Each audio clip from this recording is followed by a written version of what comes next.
Bom dia, boa tarde, boa noite, bem-vindo ao GuTech, um canal sobre tecnologia e eu sou o cientista da computação.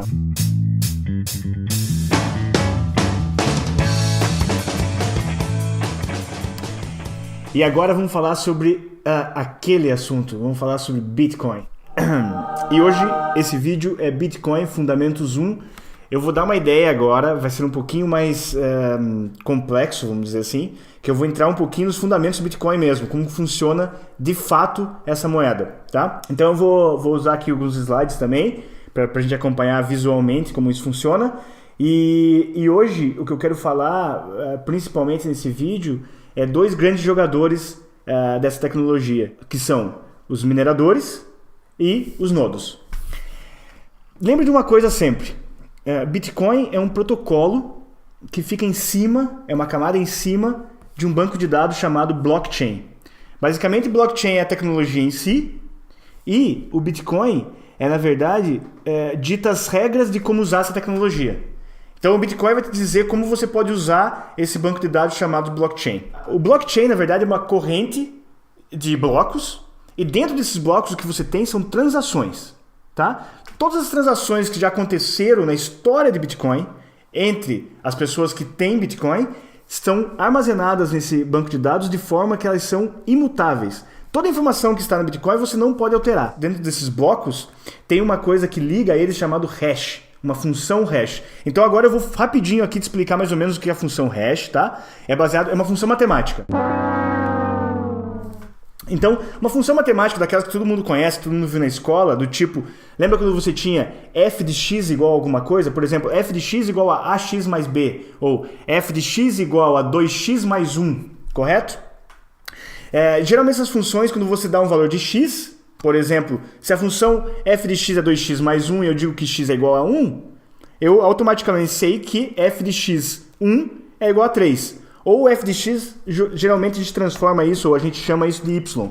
Então assim, y igual a 2x mais 1, x igual a 1, y igual a 3. Da mesma forma que se eu vier para você e te disser que y é igual a 3, você consegue nessa função e ver que x é igual a 1. Então é uma função de ida e volta. Se eu dou y, eu acho x, se eu dou x, eu acho y. Tá? Então, por exemplo, se eu te digo que agora na mesma função o y é igual a 5, você volta e acha que x é igual a 2. Para 2x mais 1.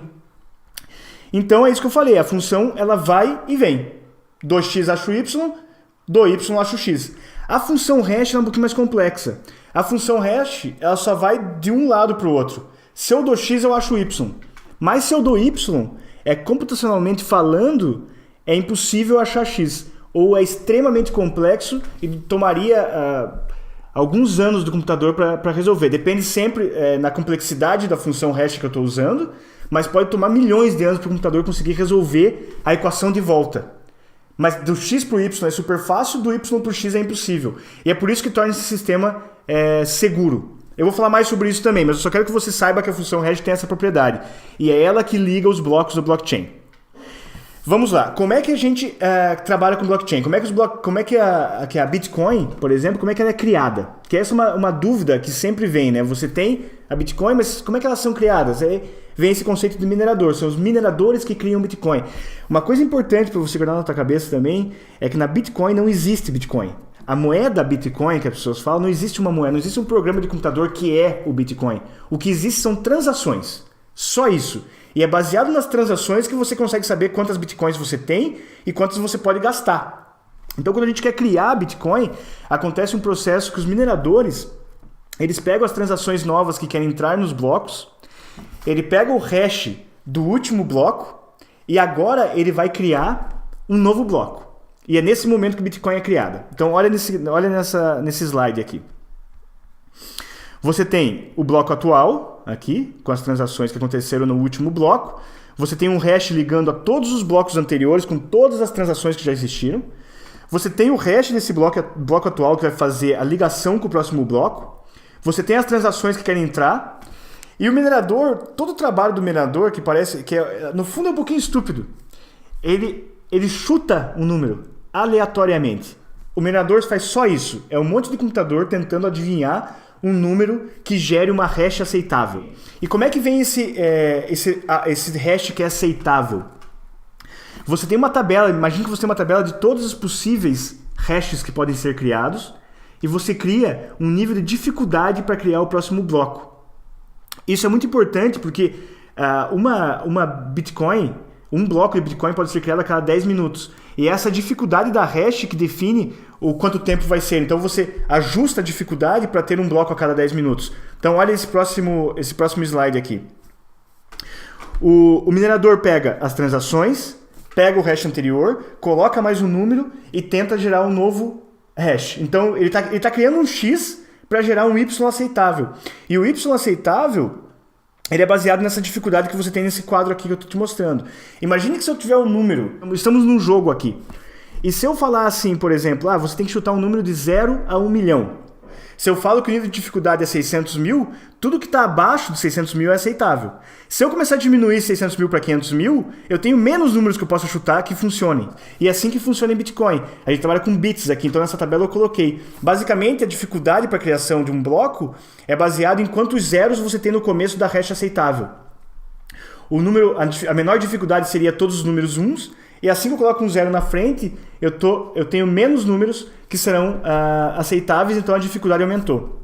E toda vez que o minerador consegue achar esse nonce que está dentro da dificuldade, ele cria um novo hash, ele cria uma transação para ele mesmo, nesse atual momento, de 12,5 bitcoins. E aí as bitcoins são criadas. É uma transação do minerador para ele mesmo com esse valor. E a cada 4 anos, esse valor diminui por 2. Então, divididos por 2. Daqui 4 anos, a recompensa pela criação de um bloco vai ser 6,125 e assim 250 e assim continua pela metade até que chegue no número máximo de bitcoins, que é 21 milhões. E daí, uma vez que ele consegue achar esse hash que está na dificuldade, um novo bloco é criado e assim por diante os blocos são criados a cada 10 minutos. Daí todo esse bloco de transações, que é o blockchain, ele é armazenado nos nodos. Então, assim, tudo que existe no blockchain fica nos nodos. Os mineradores, eles pegam as novas transações, pegam o hash da última e criam um novo bloco. Então, são duas funções diferentes. O nodo guarda as informações e o minerador tenta criar um novo hash aceitável. E esses nodos estão espalhados pelo mundo inteiro. Então, e eles conversam entre eles para ver, para garantir a veracidade das transações também. A gente vai falar mais sobre isso. Daí a gente vai falar um pouquinho sobre chave privada, chave pública e as formas de criptografia que a gente usa para garantir a integridade do sistema. Foi um pouquinho rápido, foi complexo, mas acho que dei uma ideia do que é. Então eu dependo do comentário de vocês para a gente melhorar e falar mais sobre o que vocês querem ver, dessas várias coisas que eu falei. Eu posso voltar num vídeo falando só sobre hash, falando só sobre a dificuldade de hash e coisas do tipo. Mas era só para dar uma ideia para você o que é o minerador, o que é nodo e como os bitcoins são criados no final das contas. E lembrar que não tem bitcoin, o que existe são transações, e quando você quer saber o teu saldo no blockchain, você tem que correr o blockchain inteiro, vendo todas as transações que chegaram para você e que você ainda não usou. E esse é o teu saldo em bitcoins. Beleza? Valeu mais uma vez, subscreve no canal, dá like, aperta o sininho e até o próximo vídeo. Gosto muito de falar sobre Good. That's the beginning. it's recording? Ok. Comecei a gravar aqui também. Peraí.